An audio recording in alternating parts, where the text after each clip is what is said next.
with the capacity to think and reason and to analyze and to deduct and to induct and to abstract and to conceptualize. That is as African as anything else we do. It is not a European form of thought. This kind of thinking does not belong to white folk. It is a gift to the African people as well. And I don't care how Afrocentric somebody is. Don't let them come in and tell you that to think analytically, to think abstractly and objectively is European and Eurocentric. It's not the mode of thinking that counts. It's for what you use the thinking that counts. There's no sin in thinking abstractly. There's no sin in thinking conceptually. There's no sin in thinking objectively. The sin is in what you're using this thought to achieve. If you're using it to damage African people, if you're using it to maintain the oppression of African people, then you're misusing it. And if you're not using it such that it maintains the oppression of black people, you're also sinning. I don't care how spiritual you feel. Okay? Because we're about more than spirituality. What is spirituality anyway? You hear people say it, use it, throw the terms out all the time. We are spiritual people. It's not spirituality. What is that?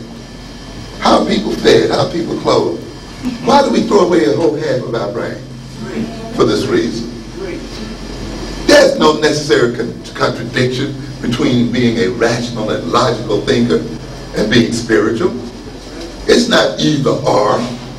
You're not in a situation where, well, if you're spiritual, you can't think. You can't reason. In fact, the truly spiritual person is a clear thinker. A truly spiritual person is an enlightened person. A truly spiritual person is a knowledgeable person. A truly spiritual person knows how to use their thought processes, and they have mastered their thought processes and the other capabilities in their personality and know how to use them appropriately. That is the true test of spirituality, not some blind bumping your head on the floor and praying and kicking over benches.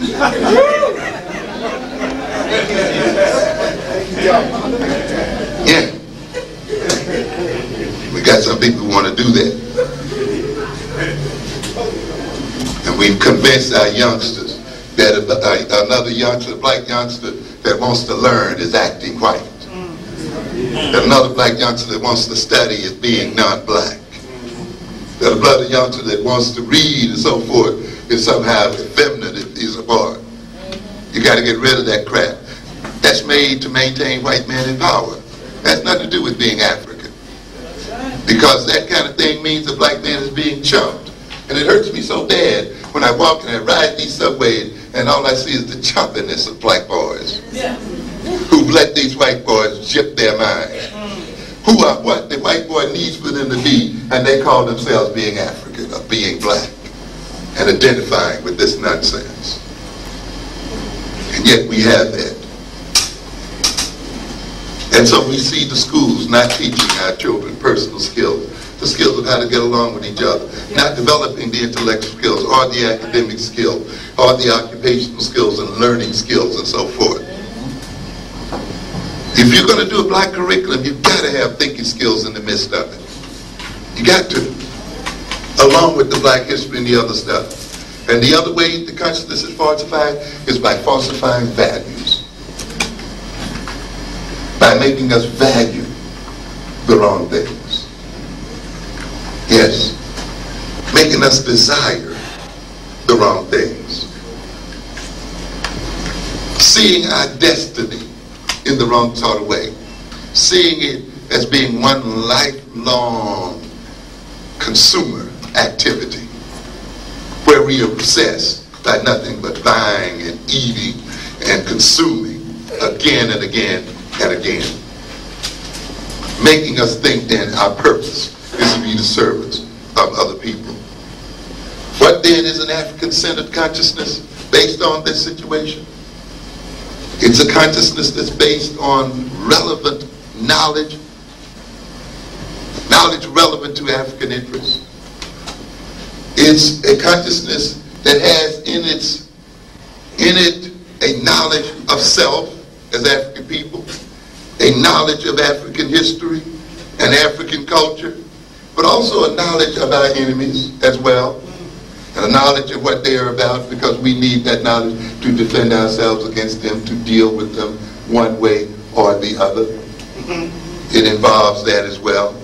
And African consciousness then has the contents then that are related to the history and experience of African people, an appropriate set of opinions and self-perceptions and so forth that enhance our well-being in the world. And African consciousness is a consciousness that uses its occupational skills to feed African families and to create new jobs and other kinds of opportunities for African people. That develops its academic skills in order to develop the skills of the nation so that it can appropriately adapt to the changing of circumstances. To develop learning skills so that we can quickly learn about the changes in the universe and appropriately adapt to those changes, so that African people can remain free and liberated and self-controlling and self-sustaining. An African-centered consciousness then is a consciousness whose desires are regulated in terms of the interests of African people and the interests of African values, whose desires, when they are fulfilled, enrich other African people, whose values, when they are realized, strengthen other African people and strengthen the African race.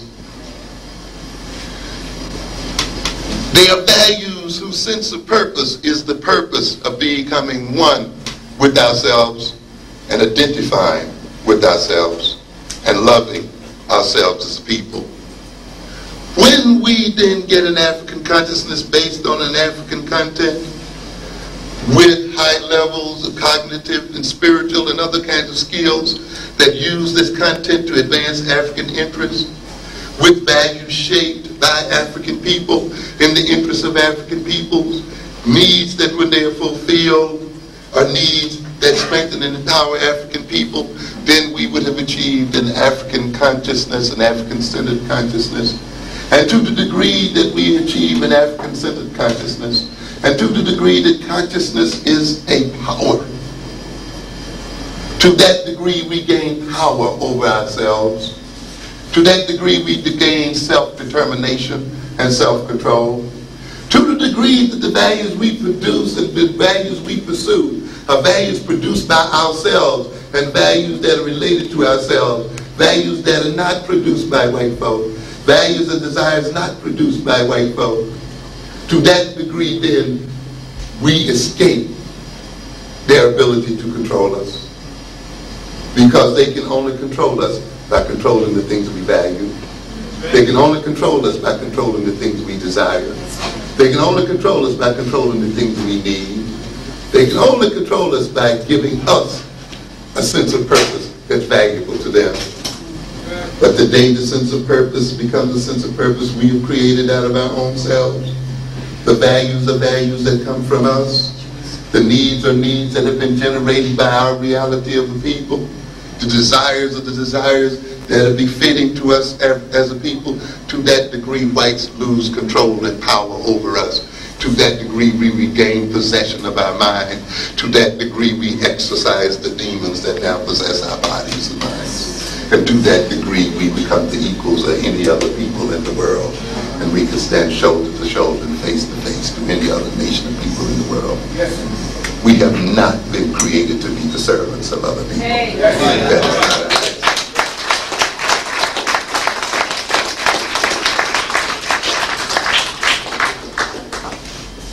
This definition then will let us know, and we can translate it into concrete things. We can translate it into an educational curriculum. We can begin to look at then what our children must be taught in terms of this type of consciousness. What kind of values must we ultimately create in them, and what kind of skills must we develop in them in terms of where we must go as an African people. And I will bring it to a close here. You must begin to recognize that the position we are in today is not due to, some of the things people talk about. To a great extent, the position that we are in today as African people is the result of powerlessness.